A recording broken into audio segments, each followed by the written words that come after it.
Hello दोस्तों, स्वागत है आप सभी का एट ग्रेड अभ्यास पुस्तिका सामाजिक विज्ञान कक्षा 8। आज हम अभ्यास करेंगे संसाधन एवं विकास का जो है अध्याय 4 उद्योग। इसके बारे में आज हम अध्ययन करने जा रहे हैं। तो चलते हैं उद्योग के बारे में पढ़ते हैं। तो हमारा पहला क्वेश्चन आता है, कुटीर उद्योग का उदाहरण है। तो इसका हमारा जो है राइट आंसर हो जाता है मिट्टी के बर्तन। यानी कुटीर उद्योग का उदाहरण क्या होता है इन चारों में से? मिट्टी के बर्तन। ठीक है। प्रश्न क्रमांक 2 आता है, आधुनिक उद्योगों का मेरुदंड कहलाता है। कौन कहलाता है? इस्पात कहलाता है। जो आधुनिक जो हमारे उद्योग हैं, उद्योगों में उनका मेरुदंड इस्पात कहलाता है। इसके बाद अगला हमारा क्वेश्चन आ जाता है, भारत में सूचना और प्रौद्योगिकी उद्योग का मुख्य केंद्र है। यानी हमारी सूचना और प्रौद्योगिकी का मुख्य केंद्र क्या होता है? बेंगलुरु है। कौन है? बेंगलुरु है। तो अगला आता है, इसमें से इनमें से मानव निर्मित रेशा नहीं है। कौन नहीं है? जैसे रेशम है। रेशम क्या है? जो मानव निर्मित रेशा नहीं है। पांचवा हमारा आता है, हिंदुस्तान एरोनॉटिक लिमिटेड उद्योग कहला उदाहरण है उसका। तो इसका उदाहरण क्या होता है? संयुक्त क्षेत्र जो होते हैं इसका उदाहरण आ जाता है। तो हमारा छठा प्रश्न आता है, रिक्त स्थानों की पूर्ति कीजिए। तो देखते हैं, रिक्त स्थानों की पूर्ति करते हैं। लघु उद्योग में कम पूंजी व प्रौद्योगिकी की आवश्यकता होती है। बी नंबर वाला आता है, कागज बनाने के लिए कच्चे माल के रूप में मुख्यतः वृक्षों का ही उपयोग किया जाता है। यानी हम जो कॉपियों में पढ़ते हैं, जो कागज से बनी हुई होती है, जो कागज बनाया जाता है वो वृक्षों से बनाया जाता है। किससे बनाया जाता है? वृक्षों से बनाया जाता है। ठीक है। अगला हमारा आ जाता है सी वाला। तो सी वाला हमारा है, देश की पहली सूती कपड़ा मिल 1859 में अहमदाबाद गुजरात में स्थापित हुई थी। कहाँ पे हुई थी? अहमदाबाद गुजरात में स्थापित हुई थी। अब तीसरा वाला है, भोपाल यूनियन कार्बाइड फैक्ट्री में मिथाइल और आइसोसाइनाइड विषैली गैस का रिसाव हुआ था। एक गैस का रिसाव हुआ था जिसमें बहुत हजारों की संख्या में लोग मारे गए थे, जिस गैस का नाम था मिथाइल आइसोसाइनाइड गैस। ठीक है। मत्स्य तेल उद्योग खालिस्तान आधारित उद्योग का उदाहरण है। मत्स्य यानी मछली के जो तेल उद्योग है ना, वो समुद्र आधारित उद्योग का उदाहरण है। यानी मछलियाँ समुद्र में बहुत ज़्यादा स्तर में पाई जाती हैं। ठीक है। अब हमारे आते हैं क्वेश्चन आंसर। तो सातवां हमारा क्वेश्चन है, विनिर्माण किसे कहते हैं? तो इसका आंसर है, मशीनों, औजारों और श्रम का उपयोग करके सामान बनाने की क्रिया विनिर्माण कहलाती है। जैसे कि हम मशीनों, औजारों और श्रम यानी मजदूरों का उपयोग करके हम जो सामान बनाते हैं, जो हम क्रियाएं करते हैं, वो क्या कहलाती है? विनिर्माण कहलाती है। अब विनिर्माण के अंतर्गत क्या आता है? देखो, हस्तकला से लेकर उच्च तकनीकी तक बहुत सी मानवीय गतिविधियां आ जाती हैं। इसके अंतर्गत कौन सी आ जाती हैं? हस्तकला से लेकर उच्च तकनीकी तक बहुत सी मानवीय गतिविधियां आ जाती हैं। तो आठवां क्वेश्चन आता है, कृषि पर आधारित किन्हीं तीन उद्योगों के नाम लिखिए। हमें ऐसे तीन उद्योगों के नाम लिखना है जो हमारी कृषि पर आधारित हो। तो देखते हैं इसका उत्तर क्या है। देखो, कृषि पर आधारित तीन उद्योग हैं, तीनों के नाम है खाद्य संसाधन, दूसरा है वनस्पति तेल और तीसरा आता है सूती वस्त्र। ये क्या है? ये कृषि के ऊपर आधारित उद्योग होते हैं। ठीक है। नवा क्वेश्चन आता है हमारा, भारत की किन्हीं तीन प्रमुख औद्योगिक प्रदेशों के नाम लिखिए। तो भारत के तीन प्रमुख औद्योगिक जो है प्रदेशों के हमें नाम लिखना है। तो इसमें हमारे आते हैं भारत के तीन प्रमुख औद्योगिक प्रदेशों के नाम। पहला है मुंबई, पुणे, समूह, तमिलनाडु और बंगलोर और हुगली।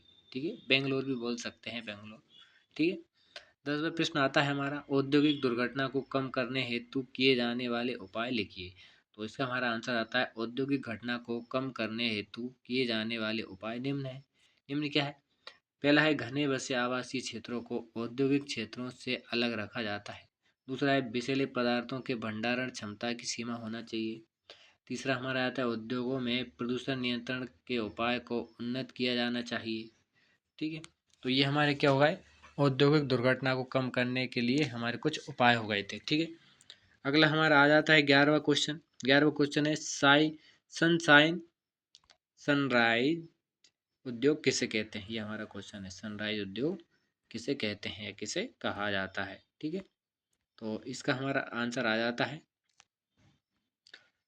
उभरते हुए उद्योगों को सनराइज उद्योग कहा जाता है। जो उभरते हुए, जो नए नए उद्योग उभरते हैं ना, उनको क्या कहते हैं? सनराइज उद्योग कहा जाता है। जैसे सूचना प्रौद्योगिकी उद्योग मान लो, स्वास्थ्य लाभ उद्योग मान लो, सत्कार तथा ज्ञान से संबंधित उद्योग को अपन ले सकते हैं इसके लिए।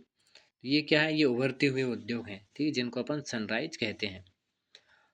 12वां आता है हमारा जमशेदपुर साकची में लोहा इस्पात उद्योग स्थापित होने के क्या कारण थे, लिखिए। तो हम देखते हैं जमशेदपुर साकची में लोहा इस्पात उद्योग स्थापित होने के निम्न कारण थे। पहला कारण तो यह है कि यह स्थान बंगाल नागपुर रेलमार्ग पर काली माटी स्टेशन से मात्र 32 किलोमीटर की दूरी पर था। इस स्थान के निकट लोहा अयस्क कोयला और मैंगनीज पाए जाते थे। अब करकई और स्वर्ण रेखा नदियों से पर्याप्त जल की आपूर्ति हो जाती है। हाँ, जब की जगह पे जल कर लेना, जल की आपूर्ति होती थी। तो ये कुछ कारण है जिससे जमशेदपुर में ही जो है लोहा इस्पात का उद्योग स्थापित किया गया था, ठीक है। तो 13वां हमारा क्वेश्चन आता है, हाथ से बने वस्त्र मशीन से बने वस्त्रों से अपेक्षाकृत महंगे होते हैं, कोई तो कारण लिखिए। तो कारण बताना है, तो लिख देते हैं या बता देते हैं। तो पहला कारण तो ये है कि हाथ से बने होने के कारण बनने में अधिक समय लगता है और वस्त्र का उत्पादन महंगा हो जाता है। अब जैसे हाथ से अपन जब वस्त्र बनाते हैं तो उसमें समय लगता है। मशीनों से अगर यदि आप वस्त्र बनाएंगे तो वो जल्दी जल्दी बन जाएंगे, ठीक है।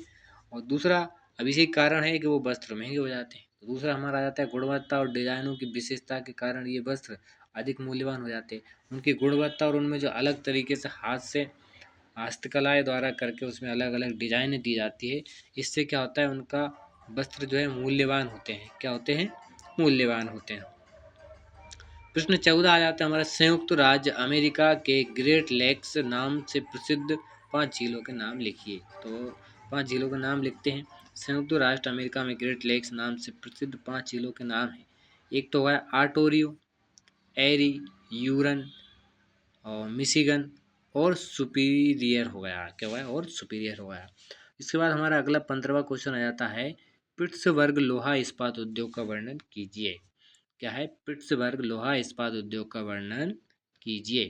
तो इसका हमारा आ जाता है, पिट्सबर्ग संयुक्त राज्य अमेरिका का एक प्रमुख इस्पात नगर है, ठीक है। यह उद्योग के लिए कच्चा माल जैसे कोयला स्थानीय रूप से उपलब्ध है। यहाँ क्या है, उद्योग के लिए कच्चा माल जो है, जैसे कोयला को ले लो उदाहरण के लिए, स्थानीय रूप से उपलब्ध है यहाँ पर।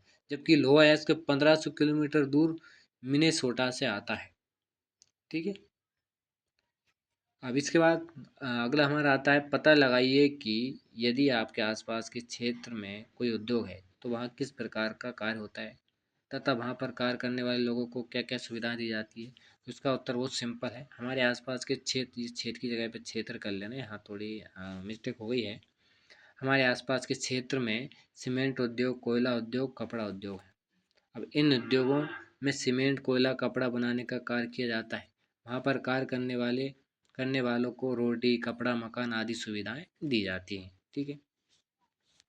इसके बाद हमारा आता है 17वां क्वेश्चन, और ये हमारा अंतिम क्वेश्चन भी है इस पार्ट का, उद्योग के बारे में।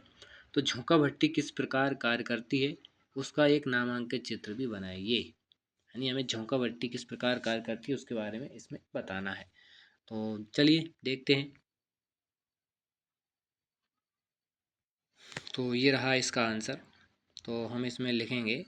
तो क्या है इसका, झोंका भट्टी में कच्चे माल को रखा जाता है जहाँ यह प्रगलित होता है। इसके बाद यह परिशोषित होता है। प्राप्त उत्पाद इस्पात होता है। जो प्राप्त उत्पाद होता है वो इस्पात होता है, जो अन्य उद्योगों में कच्चे माल के रूप में प्रयुक्त किया जाता है। तो ये झोंका भट्टी का कार्य लिख दिया।